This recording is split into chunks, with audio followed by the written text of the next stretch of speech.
Agora vamos lá, gente. Parada respiratória, parada cardiorrespiratória. Esse, não sei se você sabe, mas é um dos problemas mais graves de saúde, com uma taxa de mortalidade altíssima, né? E se a gente não identifica de forma rápida e já começa os primeiros socorros, a taxa de sobrevivência em caso de paradas cardiorrespiratórias sai ainda pior, tá? Quando acontece, claro, que no ambiente hospitalar é diferente, mas fora do ambiente hospitalar, gente, é complicado. E o aumento da conscientização e o treinamento em ressuscitação cardiopulmonar podem elevar a chance de vida dessas pessoas que têm uma parada cardiorrespiratória. Você, por exemplo, assistindo agora, prestando atenção nessa pauta, com certeza vai poder salvar uma vida. Reconhecer uma parada cardiorrespiratória é uma das medidas mais importantes para ajudar a vítima, sabia?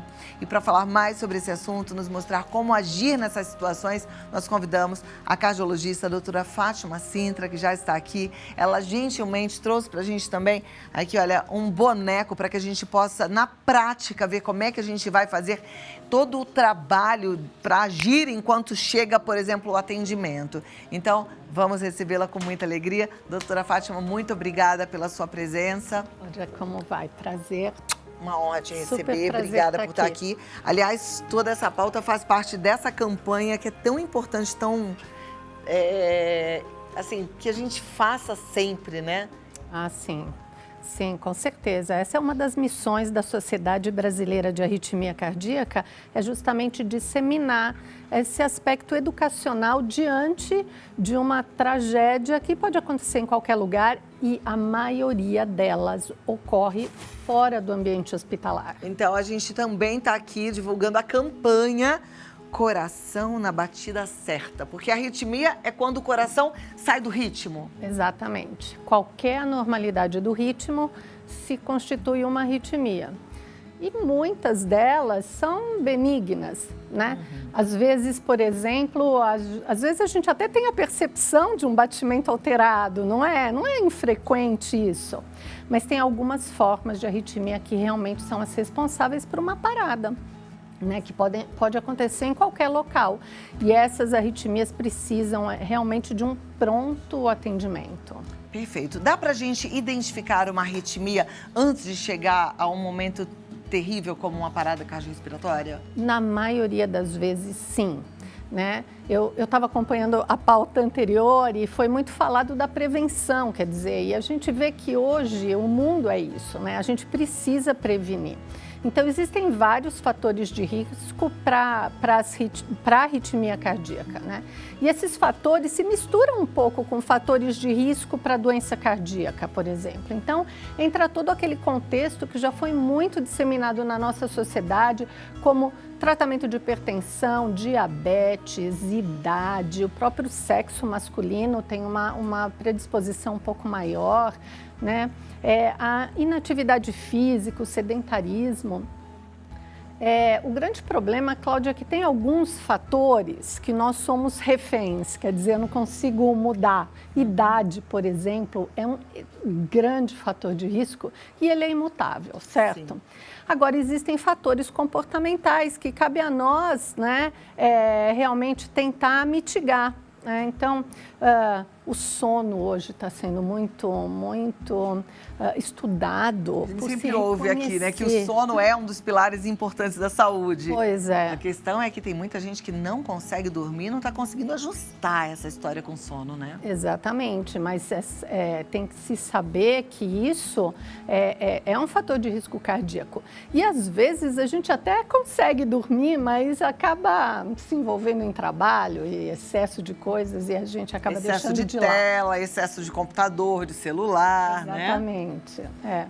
Outros fatores que a gente, de repente, poderia mudar. A alimentação faz diferença? Muito, né? As questões alimentares muito relacionado a um padrão alimentar, né? Então, o conceito não só de, olha, comer isso faz bem, não é uma coisinha ou outra, é o padrão como um todo. Fato é que quem mora às margens do Mediterrâneo morre menos, tem menos paradas cardíacas justamente por ter aquele padrão um pouco mais natural, com menos produtos industrializados, com uso muito comedido de álcool, por exemplo. e com sal mínimo possível, né? Então, são medidas Aí importantes. tem a gordura boa, a proteína boa, come as oleaginosas. Entra todos esses contextos, né? E atividade física, evidentemente, é um outro pilar aí importante da prevenção, é a atividade. Quando a gente fala de atividade física para prevenção, a parada cardiorrespiratória, para os problemas cardíacos, a gente fala de que tipo de atividade física? Porque essa é uma dúvida frequente da audiência. Assim, mas eu faço 2 vezes por semana a minha hidroginástica, ou eu faço 3 vezes por semana uma caminhada com uma amiga. Muda se ela faz um tipo de atividade ou outro, e a frequência dessa atividade e a frequência cardíaca durante a atividade? Muda sim. Obviamente é um viés, né? Eu sou cardiologista, mas a atividade aeróbica ela é mandatória para a prevenção cardiovascular. E quando é que a atividade é aeróbica? É quando existe algum tipo de esforço, existe movimento. Então, tudo que existe movimento, a gente pode considerar uma atividade aeróbica. A frequência do coração aumenta? Tem que aumentar. Né? Normalmente 60%, 70% pelo menos da minha frequência cardíaca máxima. Né? Então, de uma maneira prática, 220 menos a idade. Eu vejo mais ou menos 60%, 70% desse valor, é uma frequência de treino, assim. Mas queria ressaltar que é importante, óbvio, ao passo que a atividade física ela é benéfica, ela pode ser um desencadeador de paradas. Olha, isso é importante a gente saber. A parada cardíaca, ela muito frequentemente ocorre durante uma atividade física. Fato é que estamos todos aí acostumados com jogador de futebol, ou alguém que estava correndo, etc. Então, ela realmente precisa de uma avaliação que é chamada pré-participação esportiva, né? A gente precisa estar em condições para exercê-la. Você falou do futebol, os homens têm isso, né? Eles fazem um futebol uma vez por semana e às vezes nem é toda semana. Às vezes a cada 15 dias vai bater uma bolinha com os amigos e sem preparo. Isso é perigoso. Isso é bastante perigoso. E voltando naquela questão de tempo que você havia referido, Cláudia, assim, a Organização Mundial de Saúde hoje preconiza no mínimo 150 minutos semanais. Ou seja, 3 vezes de 50 minutos no mínimo. No mínimo! Aí, de repente, você fala assim, eu estava fazendo 2 vezes por semana, meia hora de caminhada. Então, não está fazendo. Exatamente. É isso? Exatamente. Porque se não estiver fazendo 150 minutos semanais, não está fazendo exercício físico do jeito que deve ser feito. Então, precisa aumentar. Para a prevenção. Tá, exatamente. Joia. Doutora, eu pedi até para a audiência que de repente tem problema com dependência química, segurar aqui, né, continuar nos assistindo, porque na dependência química, infelizmente, às vezes também acontece uma parada cardiorrespiratória por abuso ou de álcool ou de alguma droga, né? Os cuidados vão ser os mesmos? Diante o desfecho final de morte é uma parada. Então, seja qual for a via que precipitou, o cuidado nesse momento será o mesmo. Esse contexto a gente chama de morte súbita, né? Uma morte um pouco inesperada, que depois dos 40 anos, o mais frequente é o infarto agudo do miocárdio, de fato. Né? Que naquele momento evolui para uma arritmia cardíaca e o indivíduo tem uma parada. Mas antes dos 40 anos, aí entra, Cláudia, essas outras questões, né? Antes dos 40 anos, o mais comum não é infarto. Aí entram as arritmias cardíacas, aí entra o uso de drogas, algumas cardiopatias congênitas, por exemplo. Então, é um balaio aí de possibilidades um pouco maior. As arritmias cardíacas, elas têm uma relação genética também ou hereditária? Tem uma forte, nesse público jovem, tem uma forte influência genética, né? E quando que a gente pode, de alguma forma, ficar um pouco mais cauteloso? Quando já existe um caso de morte súbita na família.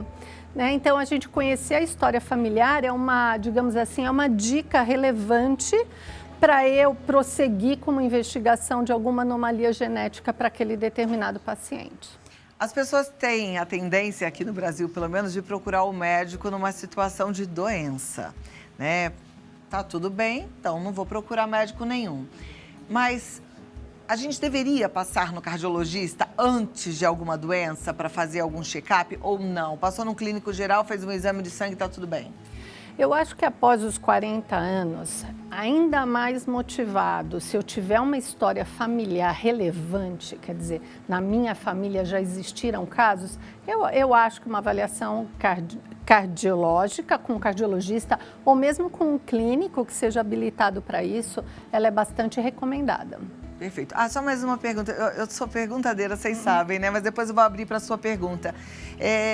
Toda vez que a gente vai se matricular numa academia, ou até com alguma frequência a academia pede para renovar, a gente precisa levar um atestado médico. Sim. E o brasileiro tem uma mania de conseguir um jeitinho de um atestado de alguém e leva lá e não faz o exame. Qual é o grau de importância de uma avaliação cardiovascular, cardiológica, antes de fazer exercício físico? A importância é essa, a gente evitar, né, de alguma forma, que culmine com uma arritmia grave que leve o paciente a um quadro de parada, né? E isso faz toda a diferença, porque se a gente for olhar a taxa de sucesso do tratamento, ela é baixa. Ela é baixa e no nosso país talvez até um pouco menor. Por exemplo, diante de um paciente que caiu, Cláudia, estima-se nos Estados Unidos que só 40% recebe esse primeiro atendimento que é o divisor de águas de todo o sucesso dessa cadeia de ações. 40% só, né? Por falta, às vezes, de a gente ter o treinamento de saber, não, aconteceu isso, olha, eu preciso fazer isso, os passinhos que a gente precisa seguir. Então, perfeito. Para o atendimento. A gente vai aprender a fazer esse atendimento. Mas, assim, no caso de uma emergência, antes de começar qualquer coisa, tem que chamar o SAMU, né? Antes de começar qualquer coisa, eu acho que a gente tem que chamar o SAMU. Primeiro, a gente tem que reconhecer o ambiente, se é um ambiente seguro, né? É interessante que até as meninas colocaram aqui numa bancada, porque às vezes se uma pessoa cai, às vezes a gente fica em dúvida entre desmaio e parada. É uma coisa que gera dúvida. Uhum. E o tempo que irá determinar, assim. Então, normalmente o desmaio, existe uma rápida recuperação. A pessoa desmaiou, passou assim, ó, segundinho, você chama, ela já responde. Agora, a parada, não. Então, a primeira coisa, eu constatar que existe a parada. Quer dizer, eu fui lá, olhei, verifiquei que o ambiente é seguro, chamei o paciente, ele não respondeu. Então, eu constatei inconsciência. A partir do momento que eu vi inconsciência, eu já tenho que ligar para o SAMU. Perfeito. Exatamente. Doutor, vamos começar com a manobra? Vamos. Então, a gente viu que o paciente estava inconsciente. Eu devo checar também que não tem nenhuma incursão respiratória. E nesse momento eu tenho que chamar o SAMU e começar as manobras, né? A manobra cardíaca, né? Eu tenho que posicionar, às vezes a gente vê uma pessoa no chão, a gente tem o ímpeto de oferecer conforto e colocar no sofá, por exemplo. O sofá não vai adiantar, tem que ser uma superfície bem rígida. Então tem que ser no chão mesmo ou numa maca que ofereça rigidez, né? Eu devo fazer na região do externo, esse osso aqui bem do meio, no terço inferior do tórax, usando a palma da mão. O ideal é que eu entrelace uma mão na outra e com a palma da mão eu consiga fazer esse movimento. Agora, Cláudia, perceba que o braço está reto, então é o peso do meu corpo, não a força do meu braço, né? Então, com o peso do meu corpo, eu vou fazendo a manobra. Ela precisa, na verdade, eu ter um afundamento do tórax de aproximadamente 5 centímetros. Quando você fala afundamento do tórax, eu vou tocar nessas costelas. Exatamente nesse osso central, que é o externo. E vou pressionar, olha, vou pressionar até pelo menos 5 centímetros. A velocidade que eu tenho que fazer essa manobra é rápida, de 100 a 120 batimentos por minuto. Eu estava assistindo a uma série, chama Enfermeira, aliás, muito boa, quem quiser ver, é uma boa dica. E ela ensina a fazer isso com uma música. Exatamente. Essa música é uma música de treinamento, né? Que é uma música que todo mundo conhece e ela tem a batida na velocidade correta, né? É, só. Pode ficar com essa na cabeça.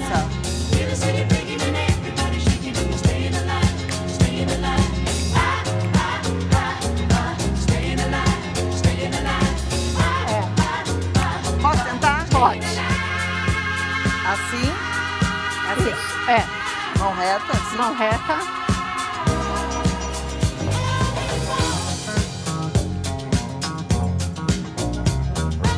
Quanto tempo? Até chegar o SAMU. Até chegar o SAMU. Até chegar o SAMU. A questão é que cansa, certo? Cansa. E a recomendação, você vai perdendo a efetividade da sua massagem e isso é fundamental para o sucesso do atendimento. Então é bem legal se tiver alguém para te ajudar, você solicitar ajuda e isso for feito em termos de revezamento. Coisa séria, hein, gente? Pena que a gente não tem um boneco assim para treinar em casa, mas já deu para entender, né? E aí ter essa música na cabeça para fazer o ritmo certinho. Fazer o ritmo certinho. Tem o DEA, não sei se você conhece, Cláudia, mas existe em locais de alto movimento, tipo shopping, alguns supermercados, estádio de futebol. O DEA é um aparelhinho, um desfibrilador automático, que se tiver nas proximidades é importante que você seja o terceiro passo, a gente ir lá e pegar um DEA. Ele vem com umas pás colantes, ele já mostra, eu colo as duas pás e ele é totalmente didático. Ele mesmo fala, o ritmo continua a massagem, o ritmo, eu preciso dar um choque, se afasta e a partir daí ele pode te orientando até a chegada do SAMU. Ah, então essa é uma boa dica, porque às vezes a gente vê, nem sabe que é fácil usar e nem pega para usar. Então, assim, se precisar, pode pegar e o próprio aparelho já explica. O aparelho é super intuitivo, ele já te mostra, coloca as pás e ele vai te orientando. Então, é um divisor de águas, inclusive, no tratamento. Perfeito. Doutora, alguma consideração final, um recado importante para a nossa audiência? O recado é que a gente precisa saber fazer essas manobras em escolas, até em casa. Esse aspecto de treinamento é um aspecto importante, né? A nossa sociedade, ela participa nas mídias, tem 1000 materiais assim que podem ser consultados, assim, para que na hora a gente tenha o discernimento de tomar a atitude correta. Né? Você sabe que a gente foge de falar de problemas, mas a gente precisa falar, inclusive, acho que em casa, sabe? Juntar os filhos, os adolescentes, ensinar, brincar, né? De forma lúdica fazer, chamar e falar, vamos lá, será que a gente sabe fazer? Será que vocês sabem fazer? E repassar tudo isso que foi dito aqui. Gente, uma campanha como essa é pra gente levar a sério. Então, assim, coração na batida certa, é porque realmente pode salvar vidas. Então, a gente tem que fazer a prevenção, né? E aí, olha, você vai ter mais informações, eu vou passar aqui o contato. E se você tem dúvidas, se você mandou sua pergunta, o nosso tempo explodiu já. A gente vai encaminhar todos para a doutora, tá? E lá para a Sociedade Brasileira de Arritmias Cardíacas. Doutora Fátima Dumas Sintra, ela tá no Instagram lá da sociedade, que é o Sobrac. Então, entra lá no Instagram, porque provavelmente tem vídeo também mostrando um pouco disso tudo que a gente falou. E aí dá para você rever, dá para mostrar para os amigos. Compartilhe também, entra nas redes sociais, pega os vídeos e compartilha, porque a gente precisa dessa divulgação em massa, porque é o que a gente falou aqui. É diferença de minutos que pode fazer toda a diferença. Salvar uma vida. Né? E aí o site é o sobrac.org, tá? Então, Instagram, Sobrac, e o site sobrac.org. E entre você também nessa campanha Coração na Batida Certa. Vamos cuidar da nossa saúde com seriedade. Doutora, muito obrigada. Amei recebê-la. Tão importante esse bate-papo. Eu adorei. A oportunidade é muito preciosa para nós. Muito obrigada. E volte mais vezes. Vou voltar. Casa aberta. Obrigada.